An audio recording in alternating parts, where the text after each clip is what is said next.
هاتي قهوتك وتعالي.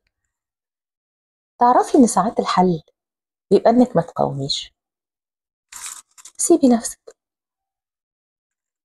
لما الموج يسحبك في البحر، المنقذ بيقولك سيب نفسك خالص، ما تعفريش، سيبي نفسك. كل ما هتعافري أكتر كل ما الموج هيسحبك أكتر. سيبي نفسك للموج، هيرميكي بنفسه على الشط. دي نفس النصيحة اللي قالتها لي صديقة ليا في أسوأ فترة من فترات حياتي، وقت كان صعب جدا. كفاية مقاومة، انتي عملتي اللي عليكي وزيادة شوية. سيبي كل حاجة وما تخافيش، سيبي ايدك خالص. ودي بتبقى إجابتي لما حد بيسألني في فترة صعبة في حياتي هتعملي ايه؟ إجابتي بتبقى مش هعمل حاجة، هطلع مناخيري من المية واتنفس،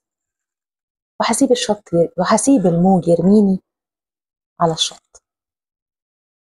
متأكدة إنه هيكون مكان جميل. لو أول مرة تشوفيني، أنا رشا، وده على جناح حكاية.